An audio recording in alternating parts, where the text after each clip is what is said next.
morning students. Today in your science class we learn about crop production and management. So இந்த lesson வந்து உங்களுக்கு பேசிக்காகவே ரொம்ப இன்ட்ரெஸ்டிங்காக இருக்கும். பிகாஸ் நம்மளால் என்ன பண்ண முடியாது, ஃபுட் இல்லாமல் நம்ம டே டு டே லைஃப்பை ரன் பண்ணவே முடியாது. ஸோ அப்படிப்பட்ட ஃபுட் நமக்கு மோஸ்ட் ஆஃப் எங்கேருந்து கிடைக்குதுன்னா நேச்சுரல்லேருந்து தான் கிடைக்குது.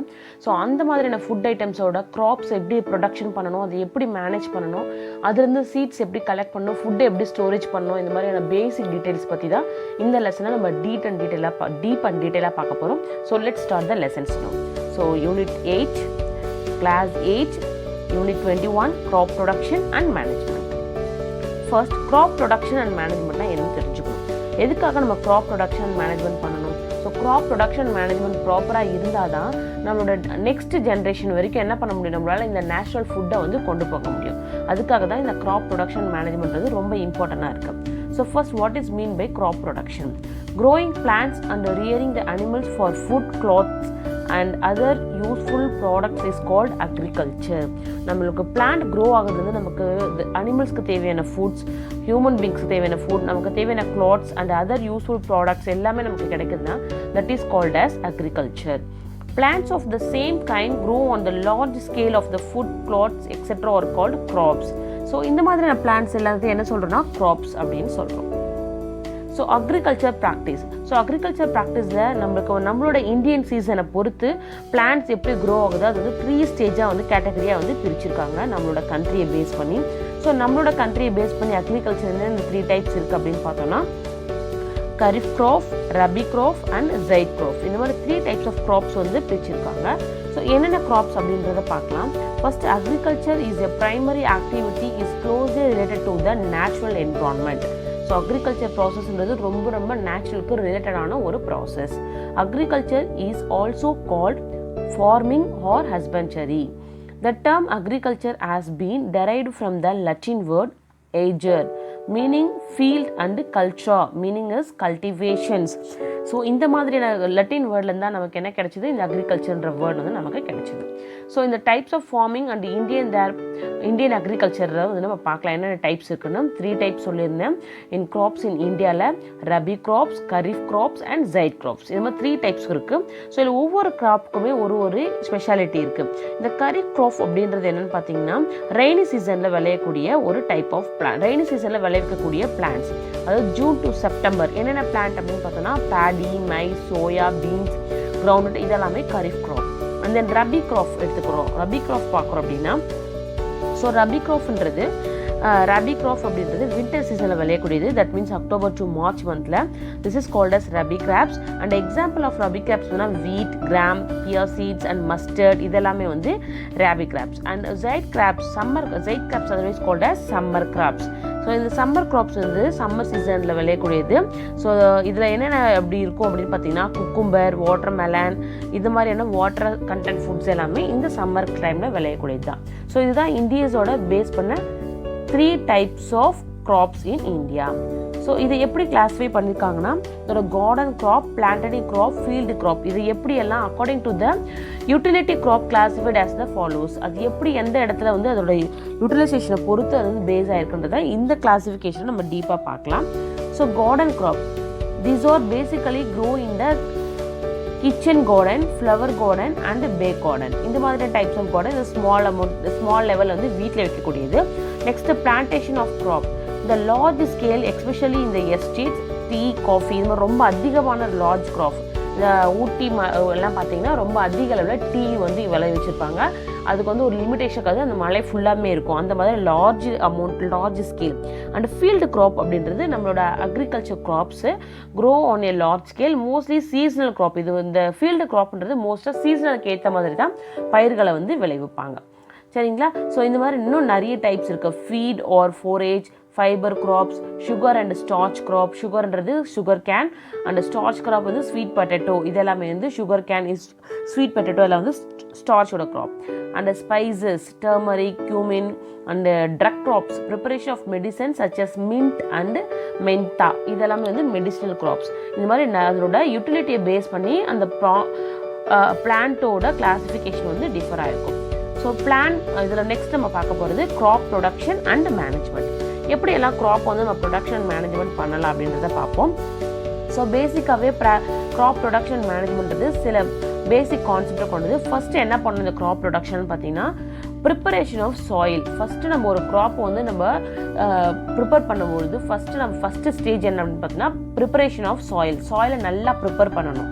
நெக்ஸ்ட்டு சோவிங், அதுக்கடுத்து adding manure and fertiliser, irrigation, production from weeds and harvestings and storage. So இது இன்னும் உங்களுக்கு ஈஸியாக புரியுற மாதிரி சொல்லணும்னா, ஃபஸ்ட்டு மண்ணை வந்து நல்லா உழுது விதைகள் வந்து நடக்கூடியதுக்கு ஏற்ற மாதிரி நம்ம அதை ரெடி பண்ணி வச்சுக்கணும். அதுக்கப்புறம் விதைக்கணும்.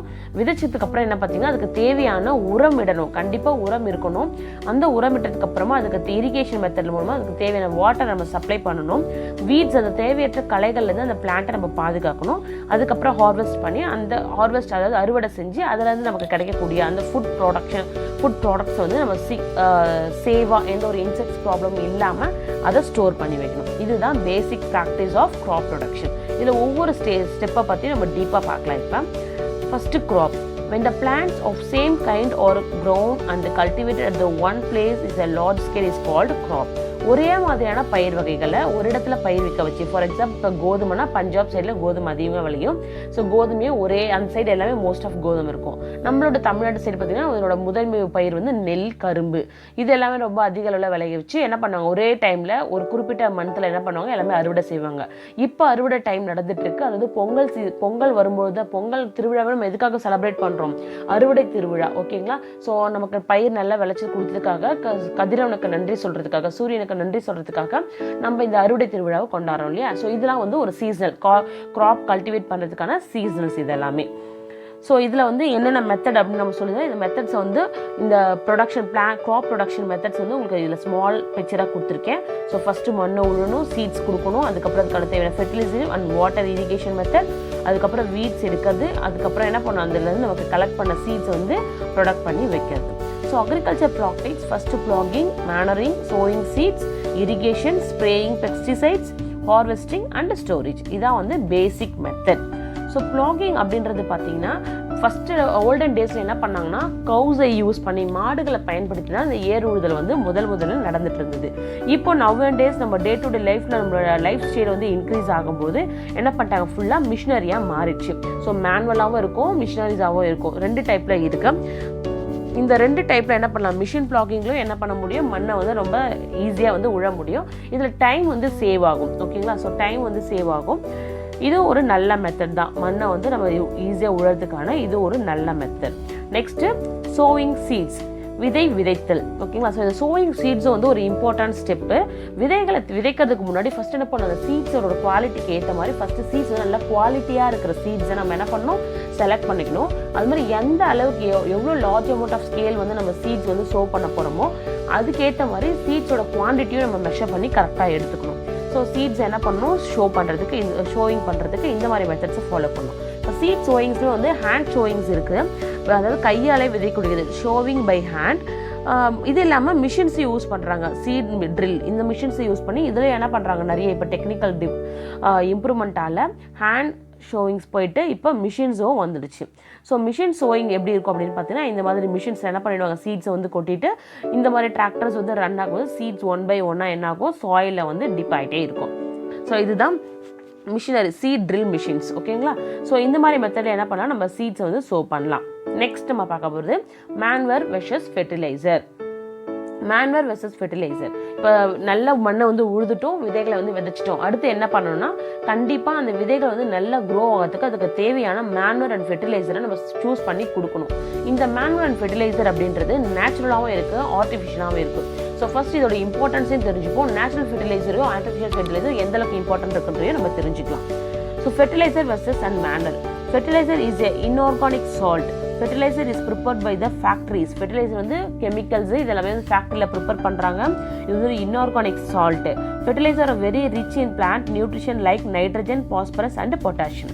பயிர் நல்லா, அதாவது க்ராப்ஸ் வந்து நல்லா க்ரோ ஆகிறதுக்கு தேவையான நைட்ரஜன், பாஸ்பரஸ் அண்ட் பொட்டாசியம் இது எல்லாமே வந்து ஈஸியாக நமக்கு அதிக அளவில் எங்கே கிடைக்கும்னா இந்த ஃபெர்டிலைசர் மெத்தடில் கிடைக்கும். Next manure. Manure is a natural substance obtained by the decomposition of the cattle dung and human waste and plant டிசைடைஸ் இந்த மாதிரி எல்லா வேஸ்ட்லேருந்து நமக்கு ப்ரிப்பேர் பயோடிகிரேட் ஆகி கிடைக்கிறது தான் வந்து manure. Manure can be prepared in the field. Manure provide a lot of humans to soil and manure is relatively less rich in plant nutrition. So manure வந்து ரொம்ப இம்பார்ட்டன்ட் தான். பட் அந்த அளவுக்கு கெமிக்கல் ஃபெர்டிலைசரை கம்பேர் பண்ணும்போது மேனரில் அந்த அளவுக்கு source வந்து ரிச்சாக இருக்காது. பட் இது வந்து சாயிலுக்கு எந்த ஒரு ப்ராப்ளத்தையும் நச்சுத்தன்மையும் கொடுக்காது இந்த மேனர் வந்து. அப்போ மேனர் தான் நமக்கு ரொம்ப இம்பார்ட்டன்ட். அதே மாதிரி சாயிலோட கெப்பாசிட்டி, சாயிலோட குவாலிட்டியை வந்து ரொம்ப இன்க்ரீஸ் பண்ணக்கூடியதும் இந்த மேனர் தான். ஸோ மேனர்லேயே நம்ம வந்து நேச்சுரல் மேனர் பார்த்துடுங்க. இதில் க்ரீன் மேனூர் க்ராப்ஸ் இருக்குது. சில வகை பிளான்ட்டை என்ன பண்ணோம்னா பயிர் செய்கிறதுக்கு முன்னாடி, இப்போ இந்த இடத்துல வந்து நான் நெல் வந்து விதைக்க போகிறேன், இல்லை கரும்பு வந்து நட போகிறேன்னா அதுக்கு முன்னாடி என்ன பண்ணோம், இந்த க்ரீன் மேனர் க்ராப்ஸை வந்து நம்ம ஃபஸ்ட்டு விதைச்சிடணும். இந்த மாதிரியான பிளான்ட் என்ன பண்ணோம், சீட்ஸ் வந்து நம்ம அப்படியே எம்டி கிரவுண்டில் வந்து நம்ம விதைச்சிட்டோம்னா அது ஒரு குறிப்பிட்ட ஹைட்டுக்கு வந்து வளர்ந்து பூ வச்சதுக்கப்புறமா இந்த பிளான்ட்டை அதே அந்த மண்ணில் சேர்த்து உழுதுட்டு, ஓகேங்களா, ப்ளாகிங் பண்ணிவிட்டு அதுக்கு மேலே நம்ம நடக்கூடிய அந்த பயிர்கள் நடும்பொழுது இதில் இருக்கிற நைட்ரஜன் சத்துக்கள், நைட்ரஜன், பாஸ்பரஸ், இந்த மாதிரி பயிர் வளர்றதுக்கு தேவையான எல்லா ஸ்ட்ரென்த்துமே வந்து இந்த பிளான்ட்லேருந்து என்ன பண்ணிக்கணும், நம்ம சீட்ஸ் பண்ணுற, நம்ம ஷோ பண்ணுற அந்த பிளான்ட்டுக்கு தேவையான எல்லா ஸ்ட்ரென்த்துமே இந்த மாதிரியான பிளான்ட்லேருந்து இது எடுத்துக்கும். ஸோ இது வந்து நேச்சுரல் மேனர், ஓகேங்களா. So green leaf manure crops இந்த மாதிரியான லீவ்ஸ் எல்லாமே யூஸ் பண்ணி என்ன பண்ணிக்கலாம், நமக்கு தேவையான நேச்சுரல் மேனரை வந்து நம்ம ப்ரிப்பேர் பண்ணிக்கலாம். ஸோ மேனர் அப்படின்றது பிளான்ட்டுக்கு ரொம்ப ரொம்ப இம்பார்ட்டண்டான ஒன்று. இது இருந்தால் மட்டும்தான் பிளான்ட் வந்து என்ன ஆகும், ரொம்ப ஹெல்த்தியாக க்ரோ ஆகும். இது வரைக்கும் பார்த்தது எல்லாமே நேச்சுரல் மேனர். இப்போ நம்ம பார்க்கறது ஆர்டிஃபிஷியல் மேனர், அதாவது லெபார்ட்ரியில் கெமிக்கல் ஃபேக்ட்ரிஸில் ப்ரிப்பேர் பண்ணக்கூடியது. ஸோ அந்த மேனரை என்ன பண்ணணும்னா இது மாதிரி ஹியூமன் பீங்ஸ் தான் கையால் என்ன பண்ணுவாங்க, ஒவ்வொரு பயிருக்கும் ஏற்ற மாதிரி அதோட குவான்டிட்டிக்கு வந்து மெஷர் பண்ணி கொடுப்பாங்க. ஸோ இது வரைக்கும் நம்ம என்ன பார்த்துருக்கோம், மேனர் வரைக்கும் பார்த்துருக்கோம், ப்ளாகிங் பார்த்துட்டோம், சீட் சோயிங்ஸ் பார்த்துட்டோம். நெக்ஸ்ட்டு மேனர், எந்த அளவுக்கு மேனர் வந்து பிளான்ட்டுக்கு இம்பார்ட்டன்ட், ஆடிங் மேனர் அப்படின்றத பார்த்துட்டோம், adding manure and fertiliser. So நம்மளோட நெக்ஸ்ட் டாப்பிக்கில் நம்ம என்ன பார்க்க போகிறோம் அப்படின்னு பார்த்தீங்கன்னா irrigations method and types of irrigation. So next வீடியோவில் நம்ம இதை கண்டினியூ பண்ணலாம்.